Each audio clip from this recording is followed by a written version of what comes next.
Assalamu alaikum. Wa alaikum salam wa rahmatullahi wa barakatuh. I think we gave it away. I was opening up. I said, left it as a guess which way of life. But people are looking at you. Maybe you think, with the greeting, maybe people figured it out, maybe with the beard or. Alhamdulillah, maybe so. So what is it? What is this way of life that when Latinos, Brazilians included, when they look back to their roots, like the African Americans, they want to connect, they go back, they want to figure out their heritage, they go back, many of them, like Dave Chappelle, went back to Africa, and Kunta Kinte, he's calling on God Almighty, Allah, and they figured out this is our roots, Islam, Latinos. Same thing here? Same thing. It's a beautiful thing. A lot of Latinos, what they're doing now is they're rediscovering the roots. They're reading about Islamic Spain, and even for myself, doing some research, you find that Muslims dominated Spain for 780 years, almost 8 centuries. And you look at your name, your name like Medina, last names like Medina, even Guadalupe like my last name, Alvarez, Benalcazar. You start asking yourself where these names come from, and a popular thing to do nowadays is kind of trace your lineage. A lot of people are doing that with those DNA tests and stuff, and people are discovering, a part of my heritage traces back to Spain, and it don't even make sense, right? Because the Spaniards, when they came to this part of the world to colonize, they had Muslims with them. We seen Columbus. Columbus came with ships that were originally owned by Muslims, right? And they had Muslims on there who were guiding them, directing them to come here. And so people are starting to rediscover the fact that, mashallah, there's Muslims or a part of my heritage is from Islam, and it starts triggering like an interest to want to know more about what is Islam. So it's a beautiful thing that people are rediscovering, reconnecting with who they are. Now I mentioned, so Latinos are the fastest growing ethnicity in America? Correct, and statistics show in the census they've done a study, and they're finding out that Latinos are the fastest growing population in America. And the beautiful thing is, within that, they are also the fastest growing population within Islam. Many Latinos are leaving their former religions, primarily Catholicism, for whatever reason, and they're connecting with Islam. And alhamdulillah, I had the opportunity to research it myself, and there's numerous reasons why they're reconnecting or they're discovering Islam. So it's definitely amongst the Latinos, Islam is the fastest growing religion. Yes. And you looked back into it. You discovered all these things. You also came from what background? My family is originally from Ecuador. Ecuador? Yes, South America. But they were of the Christian faith? Yeah, my parents were Catholic. Catholic. And they raised me as a Catholic. And alhamdulillah, they've after studying and started learning about Islam, they've also embraced Islam too. Yeah, we had your story some time ago, and so you went through this journey. Yeah. And how do you feel the more you look into this, the more Islam is providing all those answers, those deep questions that people really seek out, what's the purpose of life, why am I here in this world, fills that void in the heart? Absolutely. I mean, as the majority of Latinos, they're raised Catholic, like we said, and they're taught the belief in God, their belief in God, that He's one, that He is the creator, He is the supreme being. But then there's something else within that kind of throws a tangent, the belief in the Trinity and the saints, and how do you kind of correlate every single aspect of that religion and still make sense that it's monotheistic. And for myself, in many Latinos, it doesn't make sense. So when they're introduced to Islam and the fact that Islam actually teaches true monotheism, meaning worshiping God alone. There's no other associates, nothing else with Him, no other partners. They start telling themselves what I was taught originally as a child through Catholicism. This is the true implementation here. Another example is the Virgin Mary. She's depicted as a woman with a veil. When you look at any other religion in America, you rarely would see that, except in an Islamic practice with the Muslim women wearing hijab. And as a matter of fact, my grandmother would tell us that when she used to go to church in Ecuador, they were required to wear a veil.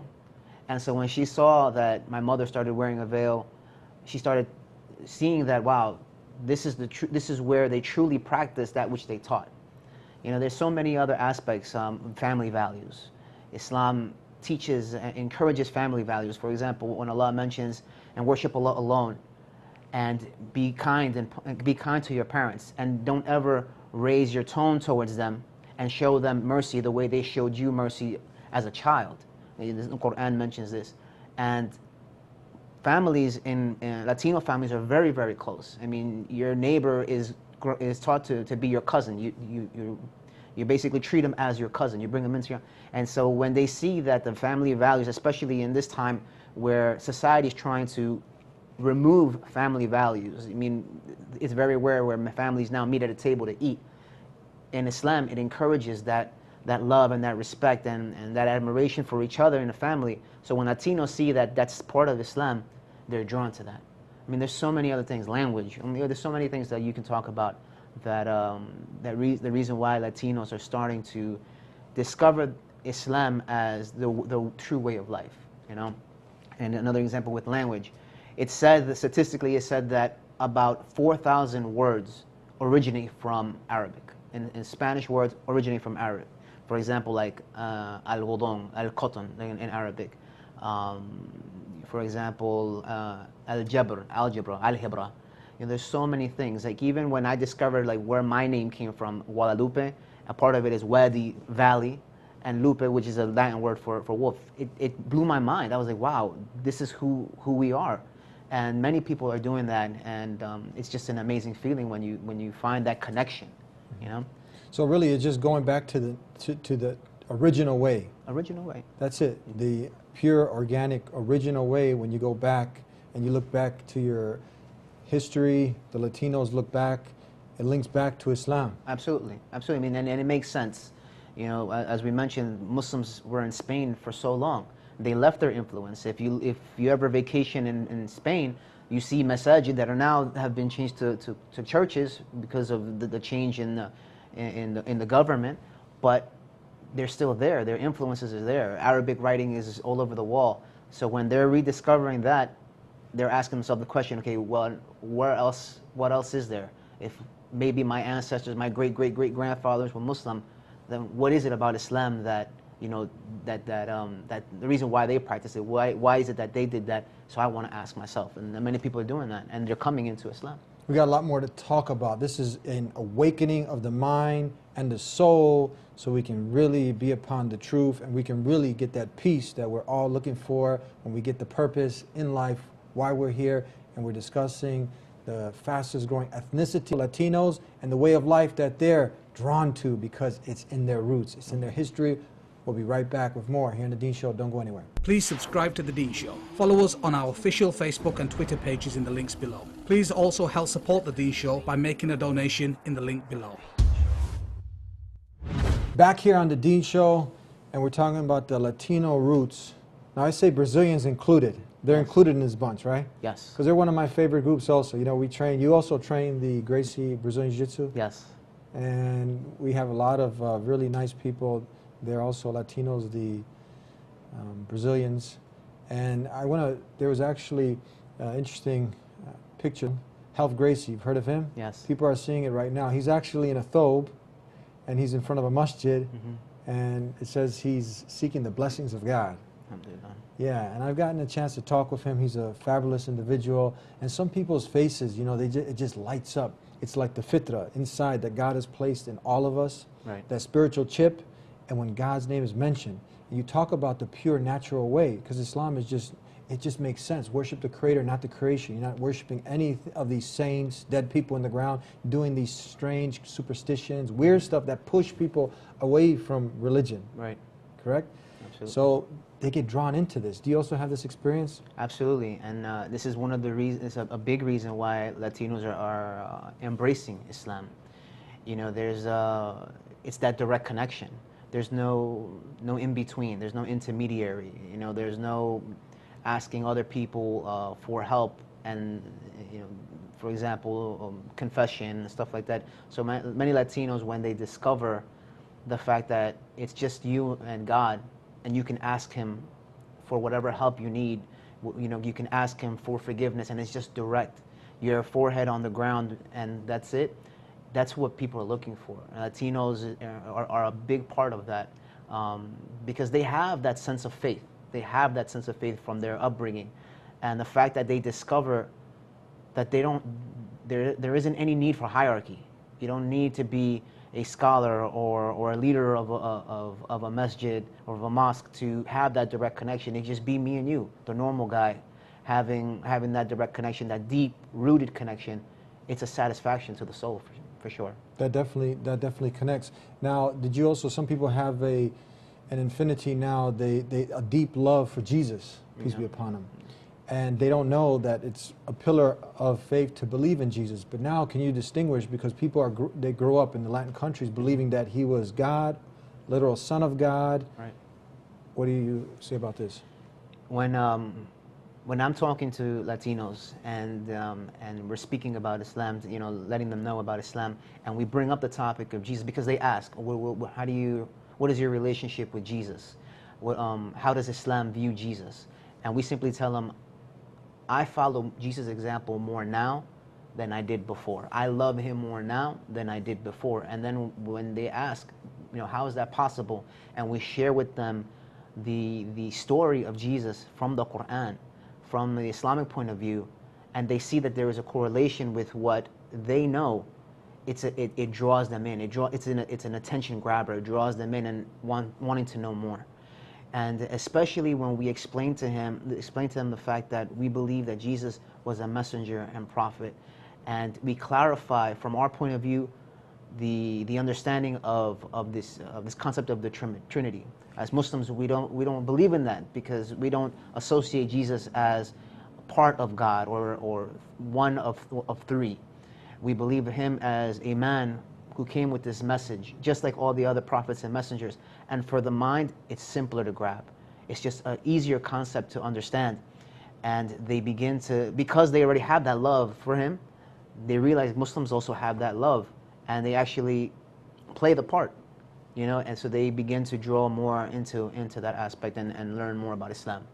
There was a famous football player, soccer player, that just accepted Islam, and he gave his 13 reasons of why he became Muslim, and he said Islam actually guided me. Well, he actually, what he said exactly, what was it that Jesus led me to Islam. That's what it was. Jesus led me to Islam. So then he gives examples when Muslims see each other, they greet each other, how Jesus greeted, with peace be unto you. Right. The example you gave of his mother, Blessed Mother, wearing the veil. Yeah. And more so the worship of only God alone. That's also in the Bible. But then someone says, why don't I just follow the Bible and just leave off the things that I don't like from there and stick where I'm at? Right. When it comes to the way I tell people, and I had this conversation actually with a coworker the other day, is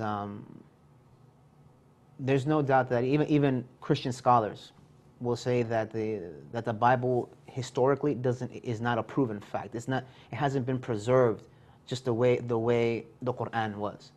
Had many authors, and sometimes you don't even know who the author's name was. So for someone, an individual, to take that book and say this is an authentic book, it's very difficult to. And no Christian scholar will admit to that fact.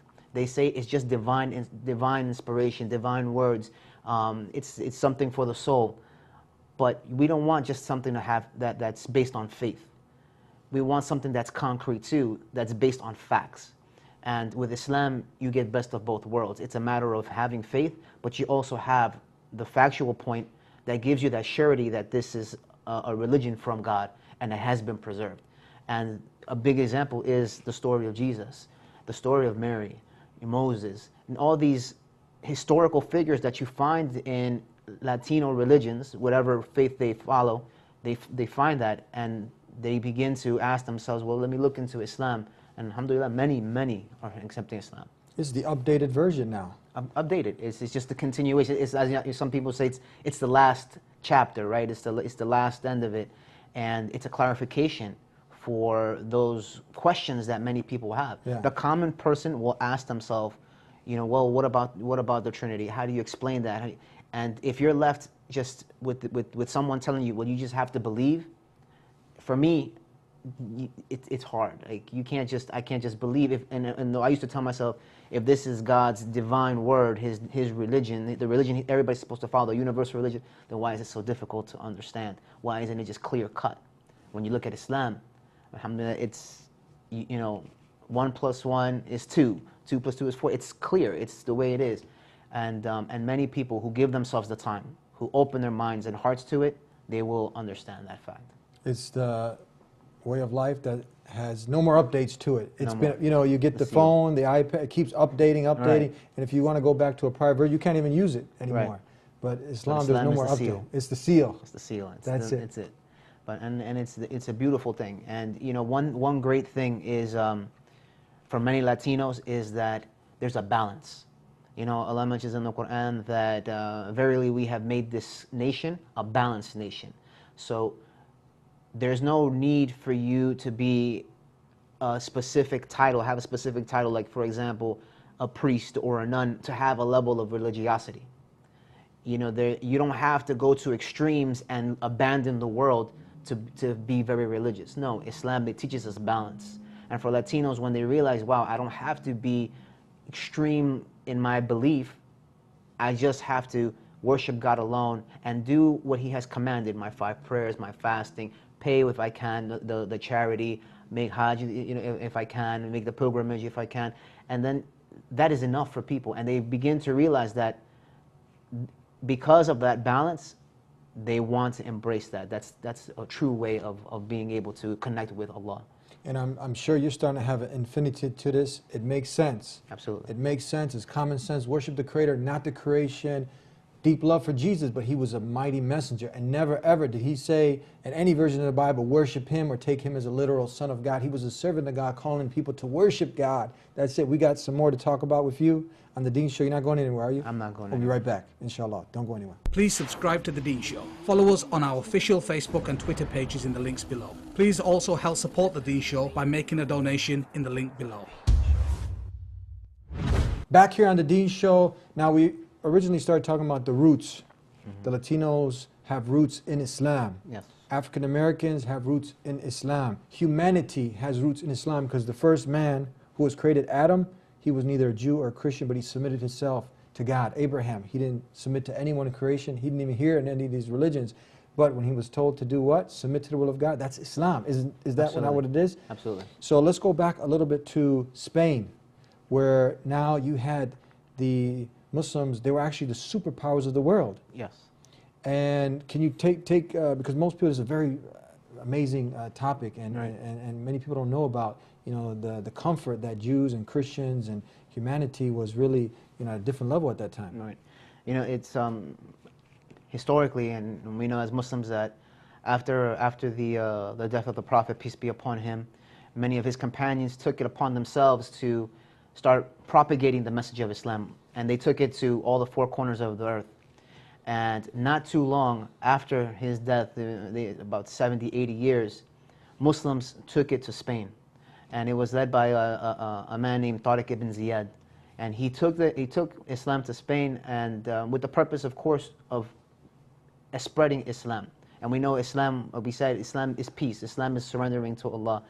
And when you see the impact that Islam had in Spain, 780 years of governance, and the amount of contribution that Muslims made to that society. I mean, medicine, agriculture, irrigation, engineering. I mean, you have everything that came from that education, universities, during that period when other ethnicity or other religions were in the dark ages. I mean, you had this society flourishing. And the people who were within that society also benefited. Jews and Christians that were living within that society, they benefited from that as well. And they lived amongst the Muslims for almost 800 years in peace, benefiting from those riches that Allah had provided them because of the faith that they were establishing there. And even after the caliphate or the taifas, they fell for whatever reason, you know, the Christians, they came and they took that over. Still, you'll find that Ferdinand and Isabella, when they sent Christopher Columbus to the Americas, they sent them with Muslim ships, ships that were owned by Muslims, Muslim navigators using Muslim tools, Islamic tools, Muslim tools that were for navigating. And when they came here with Muslims. So what happens is if Muslims also were here with Columbus and whoever else was here, obviously they begin establishing their culture and their customs, etc. So Islam has, dipped its hand in everything, alhamdulillah, by Allah's will.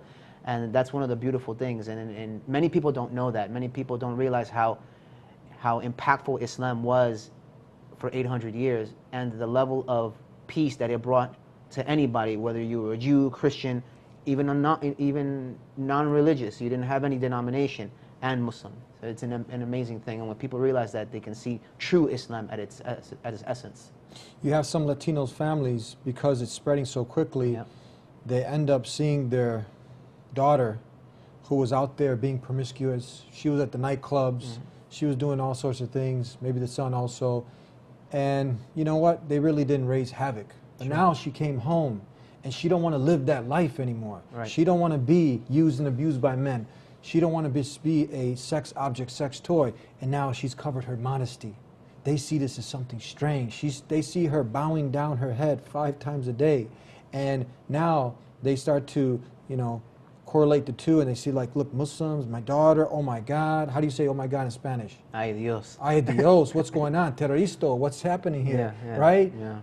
Have you seen this? Absolutely, and I think it's just is due more to negative information that is fed through medias. You'll find that many Latinos who embrace Islam, they go through that. And for example, and when I told you it before, is when I accepted Islam was during a difficult time. The nation was going through a difficult time on 9/11, and my dad was the same way. My dad, he said, why convert now? Muslims are being harassed. Why go through that? And many women who embrace Islam and are leaving those old lifestyles of fun and games and amusements and drinking and partying, all that stuff, to a life full of peace, and the fact is that they embrace it fully, covering themselves. The parents, they tend to not understand it, and more so it's just a lack of education. And I think it's a great opportunity for us to share with them and teach them about Islam. Yeah. But no doubt that you find that there, but it is what it is, and I think it's just a great opportunity for us. So a good example to a true story is where this actually is happening, and in one case particular, the daughter starts wearing the modest dress. Right. Her character starts getting better. She's not coming home late at night anymore, and she's developing herself to be just a better human being, because that's obviously what Islam teaches. Now, we know that there's a lot of temptations out there, struggles, so she starts to slip up. She starts going back to some of her old ways, and she ended up taking the hijab off. Yeah. She was at peace when she was practicing praying. Now, whatever happened, she kind of drifted off. The parents now are actually, they're not Muslim, but they're begging her to go back to where she was. Right. And she kind of stuck in between two worlds now, the lifestyle that's calling, but she's miserable now. Yeah. Right? She's very unhappy, and obviously because, when you leave the medication for the soul, when you disconnect your heart from its maker, You become sick again. you become sick again. Yeah. Yeah, but my point here was the family now in the beginning, how do you say that again? Oh my God? Adios. Adios. Yeah. or they're like, oh my God. But now they've seen it in action, Islam in action the right way. Yeah. They want her back where she was in Islam. And it's interesting that you say that. It's because in the beginning when they reject her wanting to be a good, righteous Muslim, is because of those things that are unknown.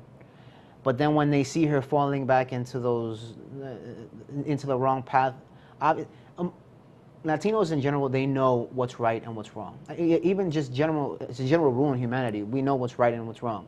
Lying is wrong. Stealing is wrong. We know that from just our own natural disposition that it is wrong.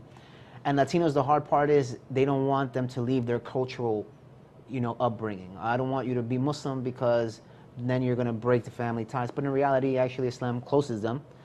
And it's just a matter of they think that they're not going to be able to be part of that social spectrum again.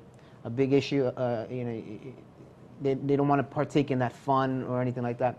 And it's amazing how a family member or family members, when they do see them slipping, they like put them back on check to get back on the right path.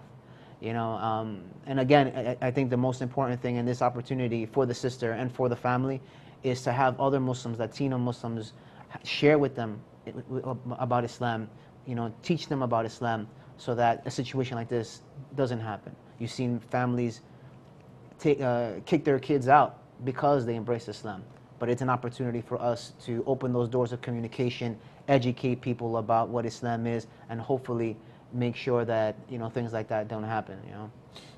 Your organization, before we cut out, tell the world a little bit about what you do and your organization, how they can get a hold of you if they want you to come out and speak at an event for Latinos. Well, we started a small nonprofit organization. It's called Hablamos Islam, and we've been doing this for quite some time, focusing on increasing the resources about Islam in Spanish. So everything we do is strictly in Spanish, from translating articles, providing articles, videos, classes like we're doing here at a local masjid, and even offering books for children. One of our biggest projects is creating resources for children, Latino children. And as a matter of fact, during Ramadan, we had a great campaign raising some funds through donations. We were able to send children's books to about 10 countries, 10 Latino countries, so that they can have those books for their Eid. So this is one of the things that we're doing, a small little task that we've embarked on. And if they want to know more about it, they can visit our website at www.hablamosislam.com or hablamosislamniños.com. And they can email us at hablamosislam@gmail.com if they want to know more about it and if they want to help.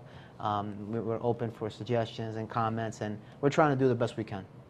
Thank you very much. How do you say peace be with you in Spanish? Que la paz esté con usted. So that's what Assalamu alaikum That's it. means. Wa alaikum salam. That's it. That's it. And we're people of peace, calling people to peace. Thank you very much. Assalamu alaikum. Wa alaikum salam. And there you have it, the roots that we want to go back to, the original roots. We talked about African Americans going back to Africa, their roots, Kunta Kinte. He called on the Creator, Allah. And that religion he was upon was the submission and surrender to the Creator, not the creation. Now we talked about, look, the Latinos, fastest growing way of life in the world is Islam, and they're a part of it. They've clicked on. Common sense tells them this. More so, the heart connects to this. That's right. And what stops most people from really taking the matter seriously? Look, if you end up somewhere on the moon, you want to know, why am I here? What am I doing in this world? Just taking all of the material things that are out there and just piling up money. And at the end, it's like a Monopoly game. Think about it. You're chasing all the money, but at the end, when the game is finished, that money's worth what? It's worth nothing. You leave it all behind. So it's time for a spiritual awakening. You've had all the fun and games and toys of this world, but the heart is empty. Islam fills that void. That's right. And you got one shot to get it right. And you can't just do it like Burger King your way. It's God's way. It's the Creator's way. We will, inshallah, see you next time. Subscribe if you haven't already. Continue to tune in to the Deen Show. We'll see you next time. Until then, peace be with you.